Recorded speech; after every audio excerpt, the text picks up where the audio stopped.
This week marks the 1-year anniversary of the gutting of Roe v. Wade. What we should have been celebrating this year was actually the 50th anniversary of the passing of Roe, but instead of a celebration marking its impact on women and all people, because abortion is not just a women's issue, it has been a year of mourning, activity, craziness, capped off this week by a lot of reflection on where we are after being without its protections for a year. So many think pieces, so little time. Nearly 2/3 of Americans disapproved of Roe being overturned, which is ironic because we don't ever agree on anything. It's why we have so many combo Taco Bell Pizza Huts. We can't come to a consensus of what we want ever. And yet, a year ago, 6 unelected people decked in robes, among them at least 2 accused sexual predators, decided that they knew better. In this country, there was no right to an abortion. Look, I have spoken about this many times. In fact, that same week was the final episode of my TV show Full Frontal, and I spent my last few minutes on TV with COVID talking about this issue as well. So while I really don't have anything brilliant or new and original to say, I certainly have some choice words that have built up inside me. Just a quick reminder, abortion access is health care. If you don't want an abortion, you should not have one. But if an abortion can save your life, if ending a pregnancy means you don't need to carry an unviable pregnancy to term, if for any reason you just don't want to or cannot become a parent, you should have the right to make that decision. You shouldn't have to justify it to anyone. You shouldn't have to get permission from your husband or your dad or your priest or your sister or your hairstylist. And you shouldn't have to be scared or intimidated. It's hard enough on its own as a fact, okay? Look, this podcast is all about choices, how we make choices, how these choices change our lives. We're in control, theoretically, of our own destinies, and that starts with being in control of our own bodies. Doesn't that feel right to you? Look, I'm a mom. I know some of you out there may just think that I'm a shrill harpy, and certainly that is true, but I'm also a mom. I multitask. And I love it. I love being a mom. Absolutely the right choice for me. Emphasis on the word choice. Oh, no, there's so much else to say on this topic, but at the end of the day, it really all comes down to this. Let people make their own damn decisions about their own damn bodies. Ugh.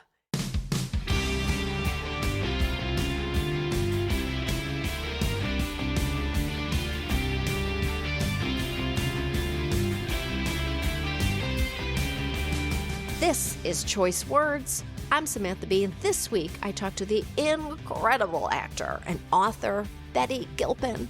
I am a huge fan of hers from Glow and Mrs. Davis, and I love the candor of her book, All the Women in My Brain. It's excellent. We talk about what it's like to become a mom, how that changes everything in your life and career, and I will never apologize for insisting that people need to be able to make that decision for themselves. So take a listen and make good choices.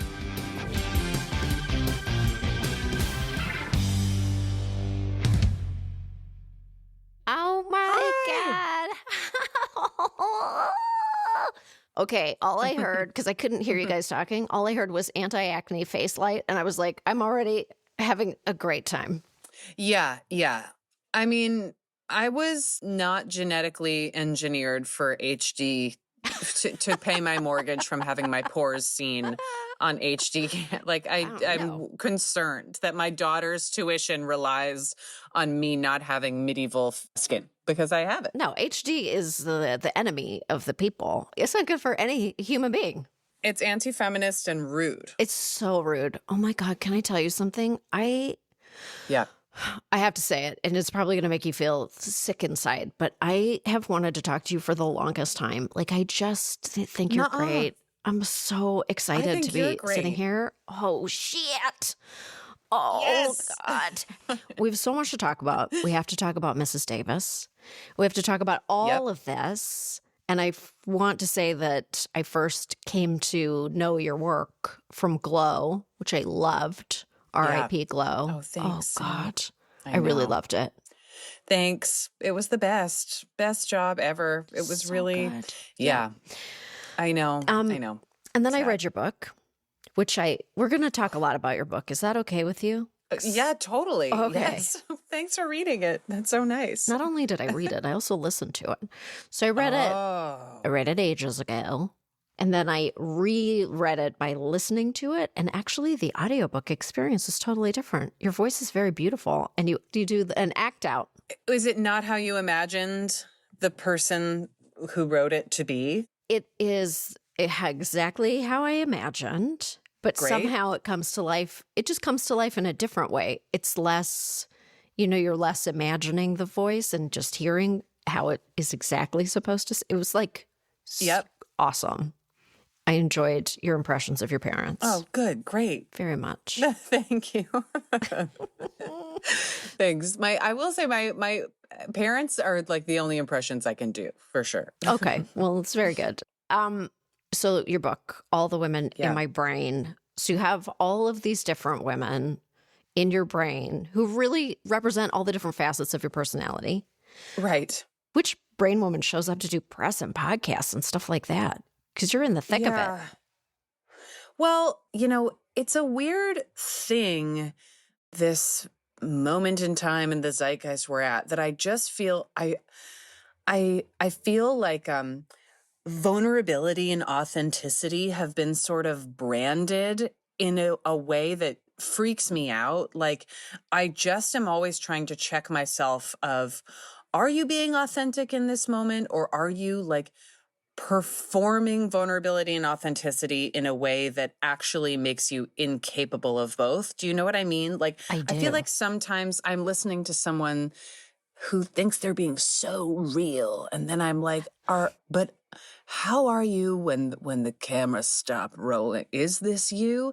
Right. And it's a weird, I don't know. I always leave these press weeks feeling a little like, oh, put lip gloss on my inner self and was like, tap for our mortgage, babe. Like, it's like a version of your authentic, but it's definitely like your nicest self. You're like, I can roll with this. Like, I'm so breezy. Yeah. I'm just a calm extrovert when really I'm a manic introvert. Yeah, like I'd rather be planting tulip bulbs, like in every possible way. I know. It's really weird. And also, a really strange part of this job to me is like, oh, this is actually, I have to be honest with the fact that what feels different about, when I did off-Broadway theater for the first 10 years out of school is now in film and TV and the way our culture is, it almost seems like this is me trying to get other jobs, basically. Like a sort of personality performance for, lamps.com or whoever I'm doing a junket interview with.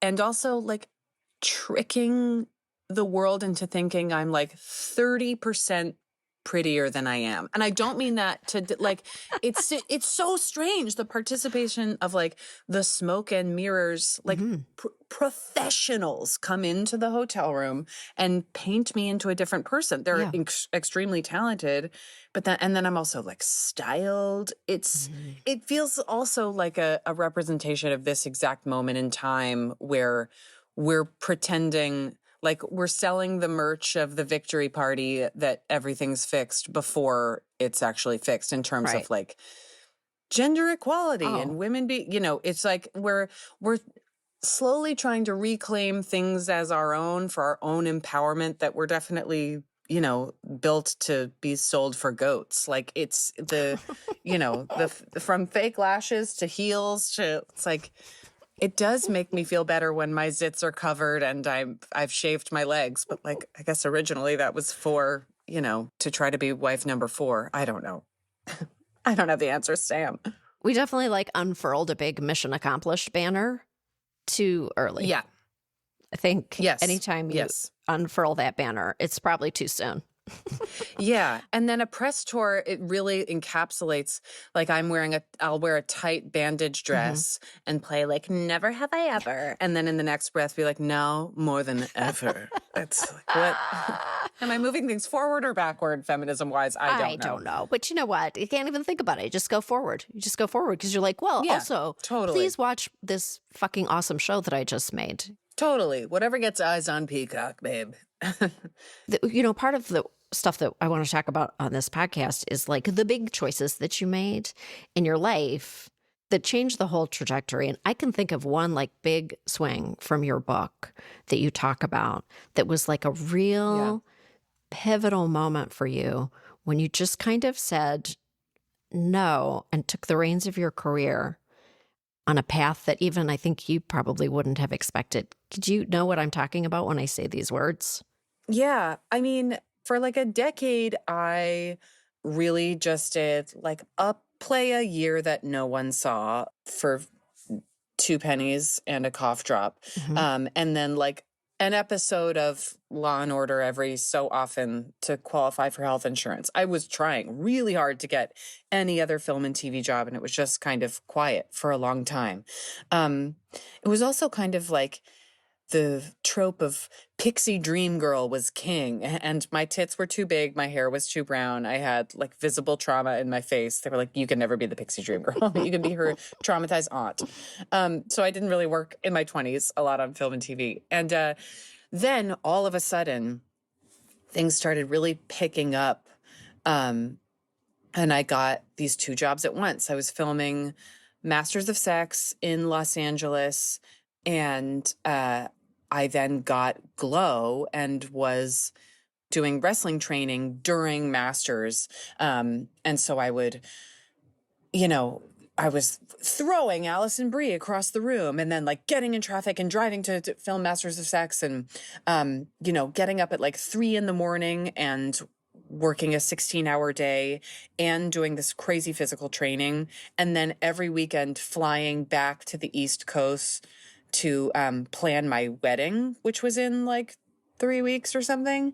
Anyway, it was I had gone from like a very quiet introvert waiting for the phone to ring on my couch existence to like a jam-packed campaign trail itinerary.